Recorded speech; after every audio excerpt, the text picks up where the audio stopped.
ni the QuickTimes news nk'ubusanzwe ngira ngo tugire icyo tuvuga kuri iyi foto ya Perezida Kagame imaze iminsi imanitse muri Bujumbura ku mihanda ya Bujumbura yagize itya ivugisha benshi guhera rero kuri uyu wa mbere ku mbuga nkoranyambaga mu karere u Rwanda ruherereyemo hari gukwirakwizwa iyi foto igaragaraho perezida ari ku cyapa kimanitse mu mujyi rwagati wa Bujumbura. Iki cyapa rero kandi cyanditseho amagambo amwifuriza ikaze mu Burundi.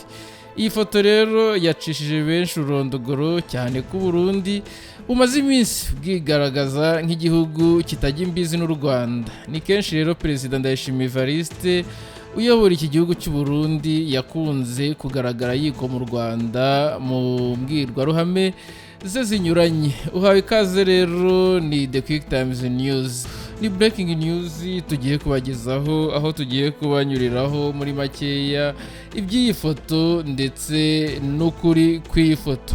Kuba rero iyi foto iriho Perezida Kagame yagaragaye imanitse mu mujyi wa Bujumbura, hari bamwe baketse ko yaba agiye kuhagirira uruzinduko, gusa ukuri kwabyo guteye ukundi. Akaba ariyo mpamvu the QuickTimes news rero nayo hababereye kugira ngo ijye ibaha amakuru ya nyayo ndetse ifitiye gihamya. Ni inkuru rero dukesha igihe.com muri iyi minsi, aho Uburundi buri kwitegura inama ya 23 y'abakuru b'ibihugu bigize uyu muryango w'isoko rusange ry'ibihugu bya Afurika y'Iburasirazuba n'Amajyepfo dusanzwe tuzi ku izina rya COMESA. Izabera Bujumbura rero kuri uyu wa kane tariki ya 31 Ukwakira umwaka wa 2024. Amakuru rero igihe yamenye nuko mu guha ikaze ibihugu bigiye kwitabira iyi nama COMESA, amafoto y'abakuru b'ibihugu biwugize yashyizwe ku byapa biri hirya no hino mu mujyi wa Bujumbura. Bivuze ko rero n'abandi bakuru b'ibihugu bigize uwo muryango amafoto yabo ashobora guhura nayo ku byapa byo muri uwo mujyi w'ubucuruzi Burundi. Ni umugenzo rero usanzwe muri COMESA hagiye kubera inama y'abakuru y'ibihugu, bitavuze ko byanze bikunze uwo mukuru w'igihugu washyizwe ku cyapa aba azitabira iyi nama. Igihe rero yamenye ko u Rwanda muri iyi nama ruzahagararirwa na Minisitiri w'Ubucuruzi n'Inganda Sebahizi Prudence. Iyi nama igamije kwigira hamwe uburyo bwo kurushaho kwihuza mu bihugu 21 bigize uwo muryango, by'umwihariko hagamijwe guteza imbere ubucuruzi n'ubuhahirane.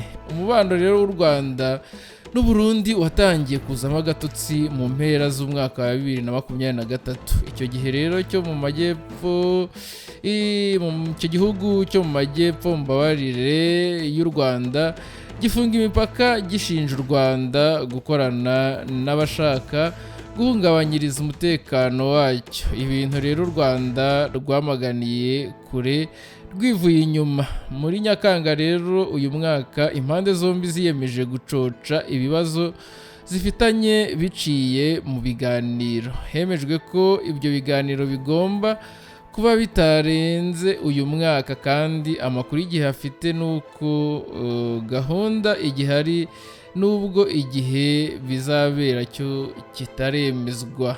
Ni inkuru rero zikomeza zicishikara z'iyi foto twagiraga ngo tubanyuriremo ndetse dusobanurire benshi barimo barayifata ukundi. Ngira ngo abakurikira urubuga rwa X cyangwa se Twitter, abenshi bakurikira uwo bita Dr Dash babonye inkuru aho yayirekuye we yandika ati breaking news. Amakuru maze kubona nuko umubano w'u Rwanda n'u Burundi ushobora kuzanzamuka mu minsi iri imbere. Umwe rero mu ba diplomate b'abarundi niwe umpaye aya makuru n'iyi foto. Ati amafoto ya Perezida Kagame yatangiye kumanikwa muri Bujumbura.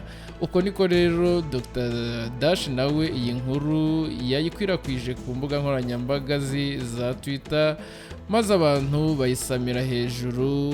Ngira ngo abenshi banaketse yuko Perezida wa Repubulika Paul Kagame ashobora kuzagirira uruzinduko muri iki gihugu cy'u Burundi, ariko ngira ngo nk'uko tubikesha iki kinyamakuru igihe.com muziho inkuru zifitiwe gihamya ibidutangarije, itubwiye ko ari inama ya Komesa ku nshuro ya 23 izabera muri iki gihugu cy'u Burundi. Ni the QuickTimes News rero n'ubundi nk'ubusanzwe, reba aho hasi handitse subscribe ukandeho, maze tujye tubana mu makuru nk'aya ngaya 5 kuri 5.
Situation ya pinga ile kabisa mwaima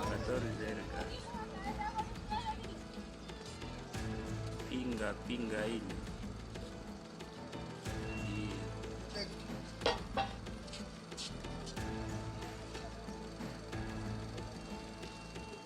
inote na jivide yote Morocco sinataisha saa hii mwingine asi muhimu talala watu mai hadi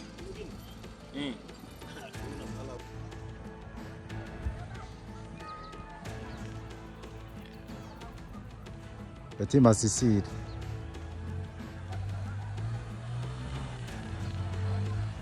Petit Masisi.